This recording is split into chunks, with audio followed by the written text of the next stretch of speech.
surpassing 50,000. This is Democracy Now!, democracynow.org, the War and Peace Report. Monday's top story on the popular financial website Kiplinger.com begins with this advice to potential investors, quote, "Everywhere you look, people are grumbling, and in many cases rioting, about the high price of food. Before you buy a 20-pound bag of rice at Costco, consider hoarding shares of Monsanto," unquote. It's true. While the rising cost of food pushes millions around the world into deeper hunger and scarcity, agricultural companies like Monsanto are posting record profits. The top seed maker in the world, Monsanto's stock has gained 95% over the past year and 1,600% over the past 5 years. Monsanto's profits topped $1.6 billion in the first quarter, up 37% from the same quarter last year. Monsanto rose to prominence as one of the leading chemical giants of the 20th century, but its focus today is agriculture. A company statement says, quote, "At Monsanto, we apply innovation and technology to help farmers around the world be more successful, produce healthier foods and better animal feeds, and create more fiber, all while reducing agriculture's impact on the environment."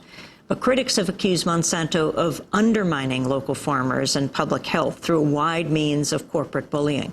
The latest issue of Vanity Fair has a lengthy article profiling some of Monsanto's controversial corporate practices, from patenting seeds to fighting warning labels on milk cartons. It's called Monsanto's Harvest of Fear. Vanity Fair contributing editor James Steele joins us here in our Firehouse studio. He's the co-author of the piece along with Donald Bartlett, and we welcome you to Democracy Now!, Jim. Nice to be with you, Mimi. Why did you look at Monsanto? I think one of the reasons, it's one of these companies that's sort of below the radar screen to a lot of Americans at this point. And one of the things that fascinated us is the transformation of this company. I think a lot of people think of them for chemicals, fibers, all of those things that the company made its reputation on. But below that, in recent years, has been this remarkable revolution where they are now an agricultural company, a life sciences company. And they want to completely put their chemical past behind them in that sense, to concentrate on these new areas, genetically modified seeds and artificial supplements to increase milk production and so forth. So it became just one of those interesting companies that people sort of know the name, but they don't really know much about. That's the kind of thing that's always appealed to Don and me. Talk about Pilot Grove, Missouri. Pilot Grove, Missouri is a little town right smack dab in the middle of Missouri. 750 people in the midst of a very productive soybean growing area. By the way, I'm now Vanity Fair's resident expert on soybeans. I'm not sure exactly where I can go with this in the future, but I didn't realize exactly how pivotal soybeans are to every aspect of our food supply, foods, you name it. And they're an extremely important thing in terms of an export crop in this country. Pilot Grove is in the midst of one of these great soybean growing areas.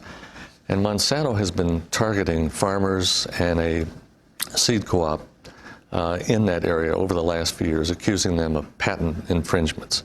Monsanto, when they developed genetically modified seeds, patented the process.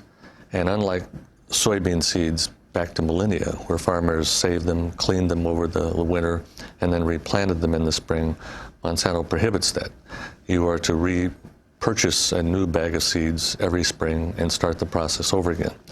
They claim this is necessary to justify the kind of money they invested to produce the genetically modified seed in the first place. But a lot of farmers don't always know that. Sometimes conventional soybean seeds get mixed in with genetically modified seeds. They look exactly the same. There's absolutely no difference. And as a result of that, when they suspect that somebody has infringed on their patent, they unleash their investigative corps and private investigators to look at farmers, seed dealers, and so forth. And that's what happened in Pilot Grove, and it's been going on for several years now. They've targeted many farmers there, and upwards of 24 the last time I looked at things had settled with the company, had not gone to court, had just reached some confidential agreement. But the co-op, the seed co-op that is sort of the pivotal unit in that county, did not agree to a settlement. They felt, how in the world can we agree to this? Farmers bring us seeds. We don't know whether these are traditional seeds or these are genetically modified seeds. They're basically saying, you want us to be a policeman of our customers. So they resisted, and they're in court over this. But as a result of this, Monsanto has unleashed the full weight of its investigative forces in this little county. No less than 17 surveillance videos by private investigators have been made of farmers in and around this town. I mean, this was eye-opening to us, the idea that a company is out there videotaping farmers, apparently in their fields, coming out of stores. I'm not exactly sure where some of these videos were taken, but the court record refers to those. And these are part of the evidence that they gather to then confront farmers and say, look, you need to settle, you need to come clean, you're infringing on our patent, it's time to really make an agreement with us. So, and it turns out most cases that Monsanto gets involved in never get this far. When the farmers are faced with certain possibility of litigation, most simply settle. It's easier, they don't have the resources to fight even if they think they're innocent, and they go on about their business. But this is one of the exceptions, and this is why this case is so remarkable, because it lays out exactly the methods the company uses and so forth. Other farmers have talked about this in many other parts of the country for absolutely over the last few years, ever since these genetically modified seeds were introduced in the late 90s. Jim Steele, you begin your piece with Gary Reinhart. Explain what happened to him. Gary Reinhart was is not a farmer, he's not a seed dealer, he's not even somebody in agriculture, but one day he was in his store in a small town in northwest Missouri, and a man comes in and accuses him of infringing on Monsanto's patents in soybean seeds. Gary resisted or denied this, said he wasn't a farmer, had nothing to do with this, couldn't figure out what the man was up to. The man became increasingly boisterous and suggesting that really you need to settle with us because Monsanto's big, you really can't fight them, you're just going to end up paying.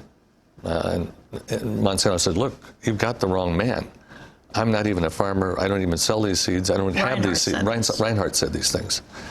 The investigator from Monsanto apparently ignored this, and several months later, Monsanto filed a lawsuit in federal court against the store owner, Gary Reinhart, accusing him of infringing on Monsanto's patents. It turned out totally false. He had not. He had submitted an affidavit to that effect, even though a Monsanto investigator submitted an affidavit saying the exact opposite. But when Gary was forced to get a lawyer to defend himself, and when that lawyer actually took this information to Monsanto's attorneys, the case was immediately dropped.